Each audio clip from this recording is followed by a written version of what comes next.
વિદ્યાર્થી મિત્રો, સ્વાગત છે તમારું ફરી એકવાર તમારી પોતાની YouTube channel SS Gujarat education પર. આ વિડીયોમાં મિત્રો આપણે જોવાના છે ધોરણ 11 તમારું ગાલા અસાઇનમેન્ટ આપેલું છે.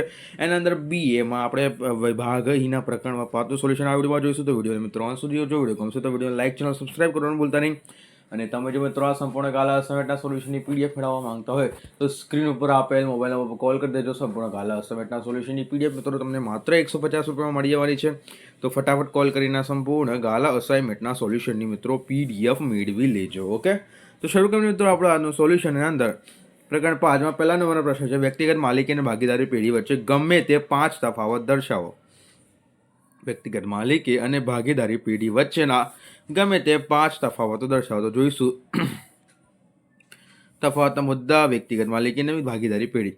પહેલું છે વ્યાખ્યા. તો કે જ્યારે એક જ વ્યક્તિ ધંધાની શરૂઆત કરે અને ધંધાનું સંચાલન કરે છે અને મૂડીની વ્યવસ્થા કરે છે, તેને નફો નુકસાન પોતે ભોગવે છે, તેને વ્યક્તિગત માલિકી કહેવાય છે. અને ભાગીદારી એ એવી વ્યક્તિ છે કે સંબંધો વચ્ચેનો સંબંધ છે કે જેમાં તેમના બધા દ્વારા કે તેમના એક કે વધુ દ્વારા ચલાવવામાં આવતો ધંધો નફોમાં વહેંચી લેવામાં સમર્થ થતા હોય છે. સભ્ય સંખ્યા. વ્યક્તિગત માલિકીમાં એક જ વ્યક્તિ હોય છે જે માલિક છે, ને ભાગીદારી ઓછામાં ઓછા 2 અને વધુમાં વધુ બેન્કિંગના ધંધામાં 10 અને અન્ય ધંધામાં 20 વ્યક્તિઓ ભાગીદાર તરીકે હોય છે. ત્રીજું મૂડી. તો કે એક જ વ્યક્તિ માલિક હોવાથી તે બધી મૂડી લાવે છે અને તેથી ખૂબ જ મર્યાદિત પ્રમાણમાં મૂડી એકઠી થઈ શકે છે.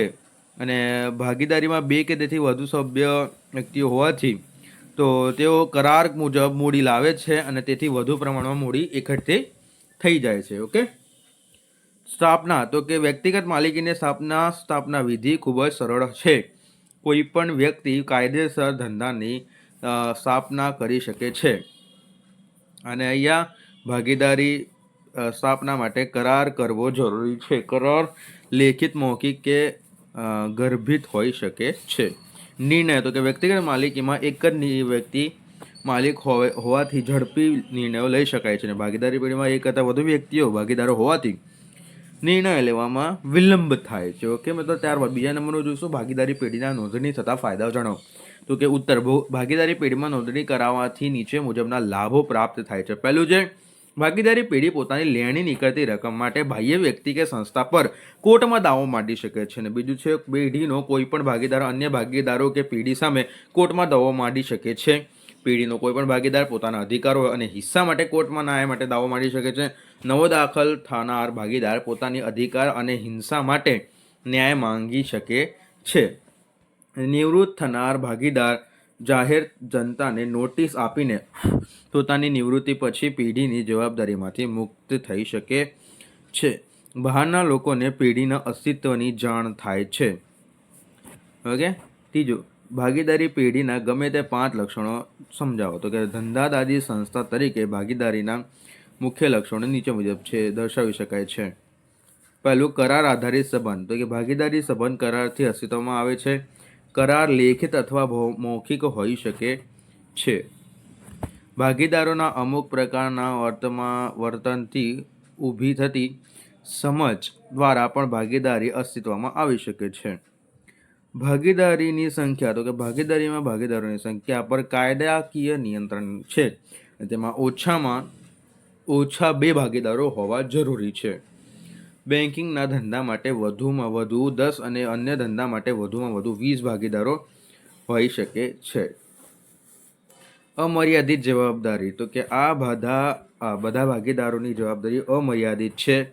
અને એટલે કે જો પેઢીના દેવા ચૂકવવા માટે પેઢીની મિલકત પૂરતી ન હોય તો ભાગીદારોએ પોતાની અંગત મિલકતોમાંથી નાણાં લાવીને પણ આ દેવાની ચૂકવવા પડે છે.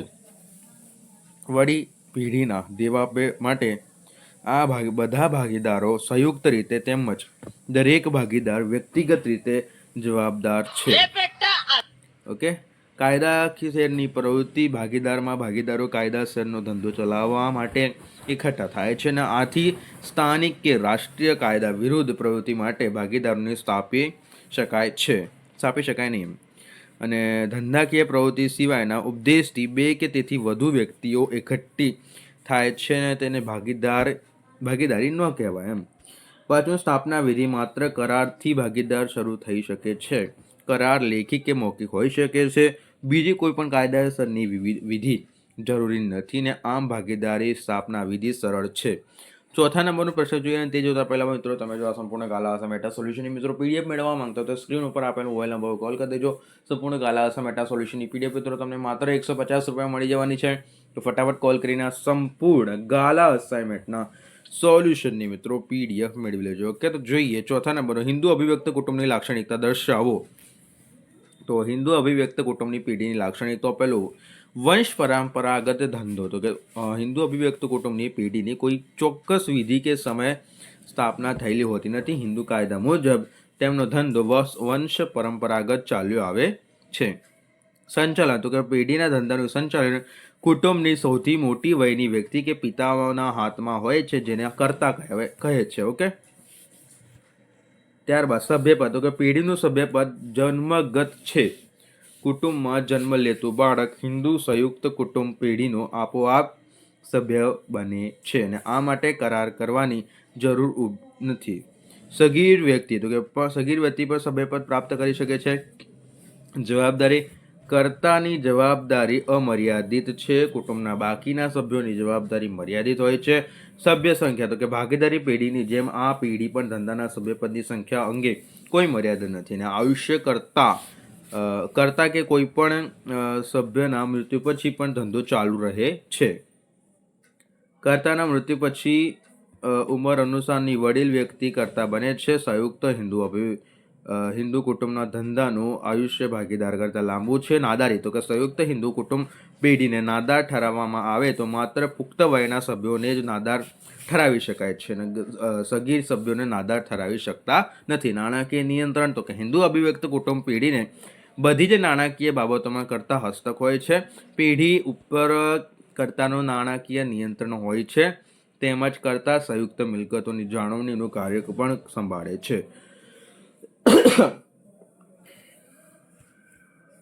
સ્વતંત્ર કાર્યક્ષેત્ર, તો હિન્દુ અભિવ્યક્ત કુટુંબ પેઢીનું સંચાલન કરતા સ્વતંત્ર રીતે કરે છે અને કુટુંબના અન્ય સભ્યો તેમાં દાખલગીરી કરી શકતા નથી પણ તેઓ મદદ કરી શકે છે. કર્તાએ લીધેલ નિર્ણયોની યોગ્યતા બાબતમાં તેઓ કોઈ જાતનો વાંધો લઈ શકતા નથી. પાંચમા નંબરનો પ્રશ્ન જોઈશું વ્યક્તિગત માલિકીના ગમે તે 5 ફાયદાઓ સમજાવો. તો કે વ્યક્તિગત માલિકી સ્વરૂપો હજુ પણ લોકપ્રિય છે અને તેનું કારણ કે તેના નીચે દર્શાવેલ ફાયદા છે. તો પહેલું છે સ્થાપનાની સરળતા. તો કે વ્યક્તિગત માલિકીની સ્થાપના વ્યાપારી વ્યવસ્થાના અન્ય સ્વરૂપોની તુલનામાં ખૂબ જ સરળ છે.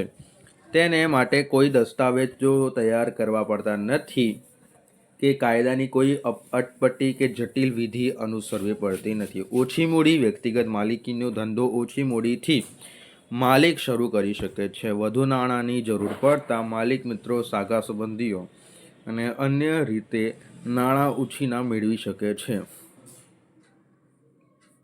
રહસ્યોની જાળવણી, તો કે વ્યક્તિગત માલિકીમાં માલિક પોતે ધંધો ચલાવે છે અને સર્વના સત્તા તેના હાથમાં હોય છે. તે વ્યાપારના સોદા, હિસાબો તથા ધંધાની સફળતાની ચાબી વગેરે બાબતો ગુપ્ત રાખી શકે છે. વ્યક્તિગત માલિકીમાં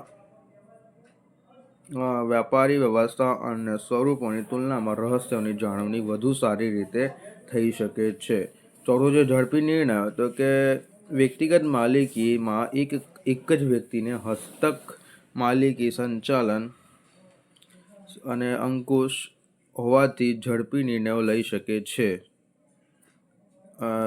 બજારની પરિસ્થિતિ અને બદલાતા સંજોગો અનુસાર ઝડપથી નિર્ણયો લઈ ફાયદાકારક તકને લાભ લઈ શકે છે. વ્યક્તિગત સંપર્ક, તો કે વ્યક્તિગત માલિકીમાં ધંધાની માલિકી અને સંચાલન એક જ વ્યક્તિ હસ્તક હોય છે. તેનું ધંધાનું સંચાલન પોતે હસ્તક રાખતો હોવાથી ગ્રાહકો, વેપારીઓ, કર્મચારીઓ તેમજ લેણદારો સાથે અંગત સંપર્ક જાળવી શકે છે. ઓકે, ત્યારબાદ વ્યક્તિગત માલિકીના ગમે તે 5 મર્યાદા જણાવો. સમજાવો. તો કે મર્યાદાની મૂડી ધંધા માટે જરૂર મૂડી માલિક પૂરી પાડે છે. ઔદ્યોગિક ક્રાંતિ બાદ વ્યાપારી એકમના કદમાં વધારો થતા તે માટે જરૂરી મૂડી પ્રાપ્ત કરવાનો કાર્ય માલિક માટે શક્ય બનતું નથી. મોટા પાયા પર માલની ખરીદી, વિશાળ કાયા યંત્રો ખરીદી કરવા થતાં મોટા પ્રમાણમાં માલનો સંગ્રહ કરવા માટે વ્યક્તિગત માલિકીનું સ્વરૂપ સક્ષમ નીવડતું નથી. અમર્યાદિત જવાબદારી, તો કે ધંધા માટે માલિકની અમર્યાદિત જવાબદારીને કારણે તે મોટું જોખમ ખેડતા અચકાય છે અને ધંધાનું દેવું માલિકે પોતે અંગત મિલકતો વેચી પણ ભરપાઈ કરવું પડે છે અને આમ ધંધાનું જોખમ માલિકે એકલાએ ભોગવવું પડે છે. ટૂંકું આયુષ્ય, ધંધાનો આધાર એક જ વ્યક્તિ પર હોવાથી માલિકીનું મૃત્યુના આધારે કે મગજની અસ્થિરતા થતાં ધંધાનો અંત આવી શકે છે. વારસદાર પાસેથી ધંધાકીય આવડત કે રસ ન હોય તેવું બની શકે છે અને તેથી વેપાર પર નબળો પડે કે બંધ થઈ શકે છે. મર્યાદિત કાર્યક્ષમ શક્તિ, તો કે ધંધાનું સંચાલન અને પેઢીની નીતિ માલિક પોતે ઘડે છે. કોઈ પણ વ્યક્તિ ગમે તેટલી બહુશ કે અને નિષ્ણાંત હોય તો પણ તેનામાં તમામ બાબતોનું નિષ્ણાંત જ્ઞાન કે આવડત ન હોઈ શકે. વ્યક્તિગત માલિકીમાં અન્ય વ્યક્તિઓ સાથે ધંધાકીય વિચારની આપ-લે કરવાની શક્યતા ન હોવાથી ધંધો વિકાસ મર્યાદામાં બને છે અને ભૂલભરેલા નિર્ણયો. વ્યક્તિગત માલિકી ધંધાના તમામ નિર્ણયો પોતે જાતે જ લેતો હોય છે. માલિકને અન્ય વ્યક્તિઓના જ્ઞાન, બુદ્ધિ કે અનુભવનો લાભ મળી શકતો નથી.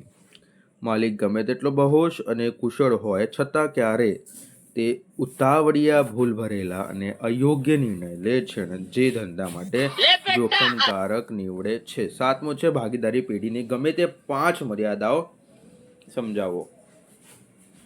તો એના અંદર લખીશું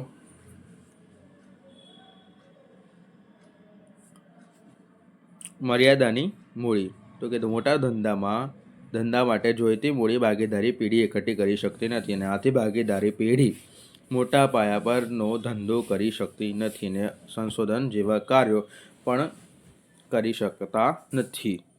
અમર્યાદિત જવાબદારીને કારણે પૈસાદાર વ્યક્તિઓ ભાગીદાર બનવા તૈયાર થતી નથી અને આમ મર્યાદિત પ્રમાણમાં મૂડી એકઠી કરી શકાય છે. અને અમર્યાદિત જવાબદારી, ભાગીદારી પેઢીની બધા ભાગીદારો જવાબદારી અમર્યાદિત હોય છે. દરેક ભાગીદારની જવાબદારી વ્યક્તિગત અને સંયુક્ત હોય છે.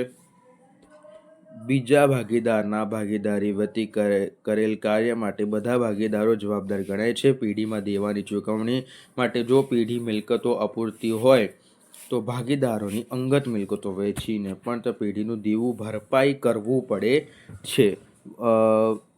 વંશવાદની શક્યતા, ભાગીદારીમાં જ્યાં સુધી ભાગીદારો વચ્ચે સંપ અને સુલહ હોય ત્યાં સુધી ભાગીદારોનું સંચાલન વ્યવસ્થિત થાય છે અને જ્યાં ભાગીદારો વચ્ચે અવિશ્વાસ, વિખવાદ, કુંસપ કે મતભેદ પડે છે ત્યાં વંશવાદિતાની શક્યતા રહે છે જેની ધંધા પર વિપરીત અસર પડે છે. રહસ્યોની જાળવણી મુશ્કેલ, તો કે ભાગીદારી પેઢીમાં કોઈ પણ અગત્યના નિર્ણયો બધા ભાગીદારો સાથે ચર્ચા વિચારણા કરી લેવામાં આવે છે. ભાગીદારો વચ્ચે ચર્ચા વિચારણાના કારણે ધંધામાં રહસ્યોની અસરકારક જાળવણી થઈ શકતી નથી. હિંસાની ફેરબદલીને મુશ્કેલી, તો કે કોઈ પણ ભાગીદાર બધા જ ભાગીદારોની સંમતિ વગર પોતાની 5 હિસ્સામાં ફેરબદલી કરી શકતા નથી. તેથી બધા ભાગીદારો સંમતિ ન મળે તો હું ભાગીદાર પેઢીમાં છૂટો થઈ શકતો નથી. ઓકે મિત્રો, 8મા નંબરનો પ્રશ્ન જોઈશું. તે જોતા પહેલાં તમે જો આ સંપૂર્ણ ગાલા અસાઇનમેન્ટના સોલ્યુશનની વિડીયો PDF મેળવવા માંગતા હોય, આખા ગાલા અસાઇનમેન્ટના સોલ્યુશનની મિત્રો PDF મેળવવા માંગતા હોય તો તમે સ્ક્રીન ઉપર આપેલ મોબાઈલ નંબર પર કોલ કરી દેજો. સંપૂર્ણ ગાલા અસાઇનમેન્ટના સોલ્યુશનની PDF મિત્રો તમને માત્ર 150 રૂપિયામાં મળી જવાની છે. તો ફટાફટ કોલ કરીને આ સંપૂર્ણ ગાલા અસાઇનમેન્ટના સોલ્યુશનની PDF મેળવી લેજો. ઓકે, 8મા નંબરનો જોશો, ભાગીદારી કરારમાં સમાવિષ્ટ થતી વિગતો જણાવો. ગમે તે 10, તો કે ભાગીદારી કરારમાં સમાવેશ થતી વિગતો, ભાગીદારો જે બાબતો પહેલેથી જ સ્પષ્ટતા કરી લેવામાં માંગતા હોય કે ગેરસમજ કે મતભેદ ઊભો ન થાય તેવી બધી બાબતોને કરારમાં સમાવેશ કરે છે. જે બાબતો અંગે કરારનામામાં જોગવાઈઓ અભાવ હોય છે ત્યારે ભારતીય ભાગીદારો કાયદાની જોગવાઈઓને ધ્યાનમાં લેવાય છે. સામાન્ય રીતે લેખિત કરારનામામાં નીચેની બાબતો દર્શાવેલી હોય છે. પહેલું છે ભાગીદારી પેઢીનું નામ અને સરનામું. બીજું ભાગીદારી પેઢીના નામ, ઉંમર, પ્રકાર, ટેલિફોન નંબર, સરનામા. ત્રીજું પેઢીની ઉપદેશ કે ધંધાનો પ્રકાર. ચોથું પેઢીઓની શરૂઆત કર્યાની તારીખ અને મુદ્દત. ભાગીદારોએ રોકવાની મૂડી પ્રમાણમાં અને મૂડી પર વ્યાજ આપતું હોય તેની વિગતો. પછી છઠ્ઠું છે ભાગીદારોના વ્યક્તિગત ઉપાડનું પ્રમાણ, ઉપાડ પર વ્યાજ અને તેની મર્યાદા. સાતમું ભાગીદારો તરફથી પેઢીની લોન આપવામાં આવે તેની શરતો અને લોન પર ગણવાના વ્યાજનો દર. આઠમું નફા નુકસાનનું વહેંચણીનું પ્રમાણ. નવમું ભાગીદારો વચ્ચે કામની વહેંચણી. 10મું ભાગીદારોને પગાર, કમિશન કે અન્ય સવલતો આપવાની હોય તો તે અંગેની વિગતો. 7મું છે ભાગીદારીના પ્રકાર સમજાવો. તો એના અંદર લખીશું સામાન્ય રીતે ભાગીદારીના ધંધામાં દરેક ભાગીદારો પોતપોતાની પ્રમાણસરની મૂડી લાવતા હોય છે અને તેમાં ધંધાના સંચાલનમાં ભાગ લેતા હોય છે અને આમ છતાં ભાગીદારો પેઢીના સંચાલનમાં વિવિધ પ્રકારનો ફાળો આપે છે અને આ મુજબ ભાગીદારો વિવિધ પ્રકારનો નીચે પ્રમાણે મળે છે. તો પહેલું સક્રિય ભાગીદાર, બીજું નિષ્ક્રિય ભાગીદાર, ત્રીજું છે નામનો ભાગીદાર, ચોથું માત્ર નફાનો ભાગીદાર, પાંચમું માની લીધેલ ભાગીદાર અને છઠ્ઠું સગીર ભાગીદાર. પ્રકારની આ પ્રકાર મુજબ સ્વરૂપે નીચે દર્શાવી શકાય છે. આ કોષ્ટક છે મિત્રો, તમે દોરવાનું છે પરીક્ષામાં, જોઈ લેજો.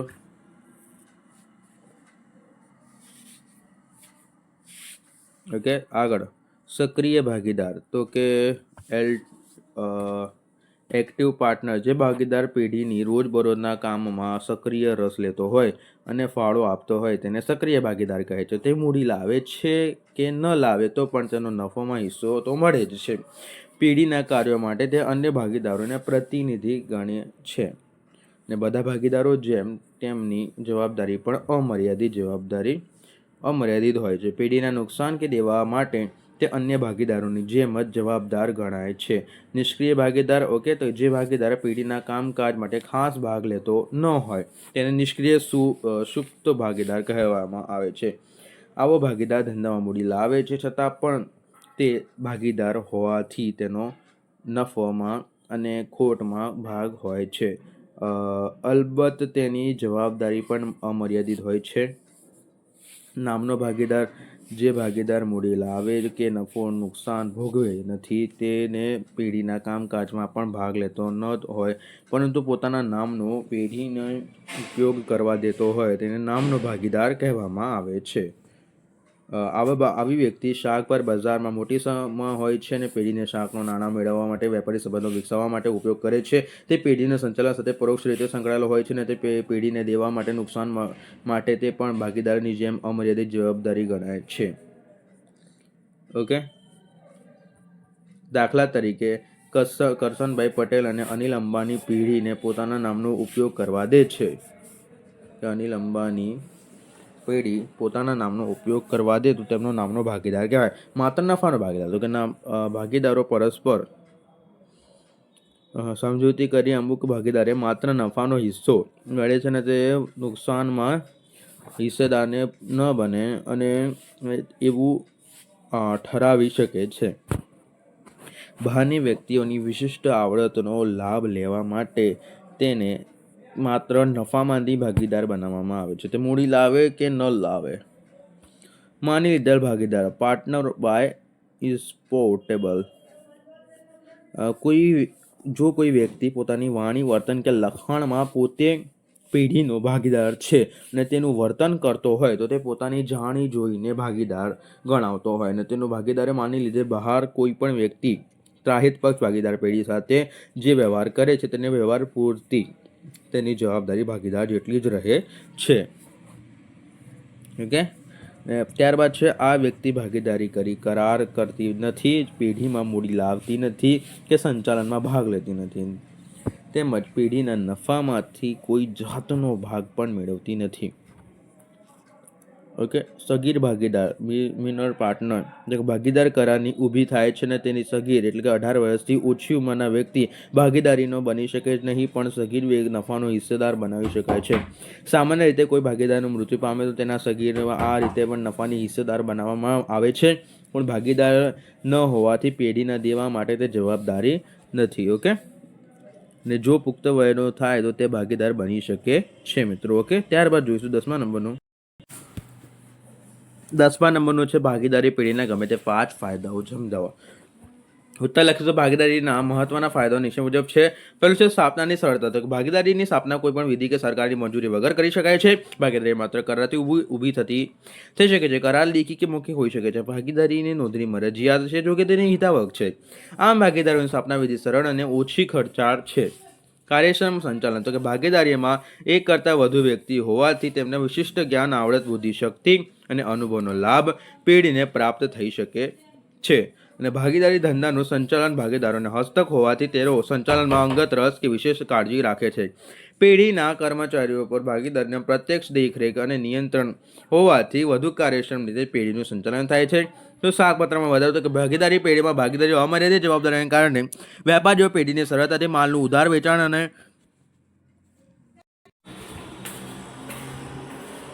શાકપત્રમાં વધારો. ભાગીદારોની અમર્યાદિત જવાબદારીને કારણે વેપારીઓ પેઢીને સરળતાથી માલનું ઉધાર વેચાણ કરે છે અને તેમજ નાણાંનું વિતરણ કરે છે. ધંધામાં લેણદારો પોતાની લેણાની વસૂલાત ગમે તે ભાગીદારની ખાનગી મિલકતો કરી શકે છે અને આ રીતે વ્યક્તિગત માલિકીની સરખામણીમાં ભાગીદારી ધંધાની શાકપત્રમાં ઓછી હોય છે. વધુ મૂડી. તો કે ભાગીદાર પેઢીમાં ભાગીદારો સંખ્યા 2 કે તેથી વધુ હોવાથી વ્યક્તિગત માલિકી કરતાં વધુ મૂડી એકઠી કરી શકાય છે. ધંધાના વિકાસની સાથે જો વધુ મૂડીની જરૂર પડે તો ભાગીદારો પાસેથી લોન લઈને નવા ભાગીદારો પ્રવેશ આપીને વધુ મૂડી એકઠી થઈ શકે છે. શ્રમનું વિભાજન લાભ. તો કે ભાગીદારી વિવિધ ક્ષેત્રમાં વિવિધ વ્યક્તિઓની આવડત, કુશળતા અને જ્ઞાનનો લાભ લઈ શકાય છે.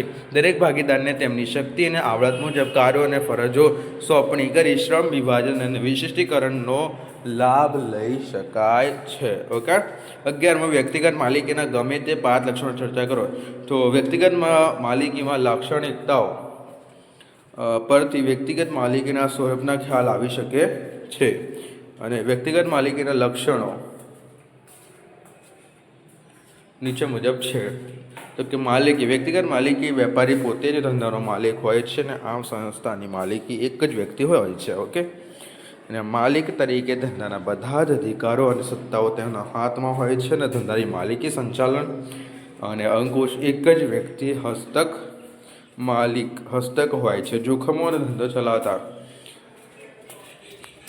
જોખમો. તો કે ધંધો ચલાવતા જે કાંઈ કોઈ નફો કે ખોટ જાય તો માલિક પોતે ભોગવે છે. અમર્યાદિત જવાબદારી. માલિક જવાબદારી અમર્યાદિત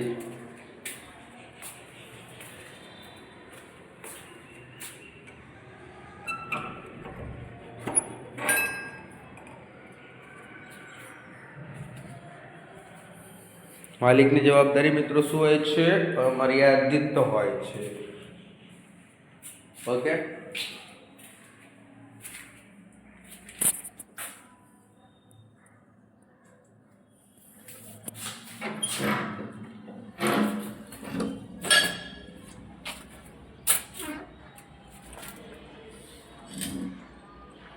માલિકની જવાબદારી મિત્રો અમર્યાદિત હોય છે.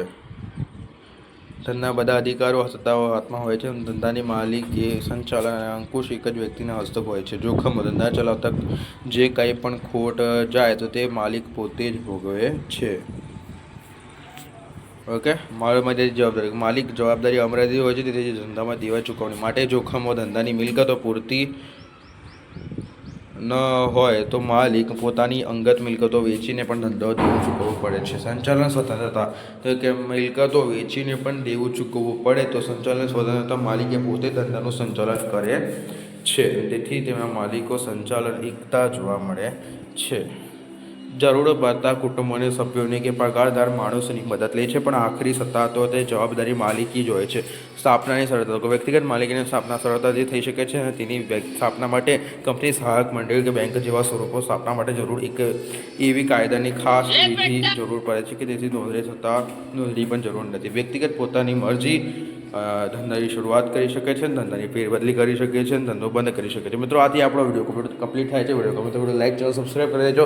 અને તમે જો મિત્રો સંપૂર્ણ ગાલા અસમેટા સોલ્યુશનની PDF મેળવવા માંગતા હો તો સ્ક્રીન ઉપર આપેલ મોબાઈલ નંબર પર કોલ કરી દો. સંપૂર્ણ ગાલા અસમેટા સોલ્યુશનની PDF મિત્રો તમને માત્ર 150 રૂપિયામાં મળી જવાની છે. તો ફટાફટ કોલ કરીને આ સંપૂર્ણ ગાલા અસમેટા સોલ્યુશનની મિત્રો PDF મેળવી લેજો. ઓકે, તો મળીએ નેક્સ્ટ વિડીયો પ્રકરણ નંબર 6માં. Thank you for watching.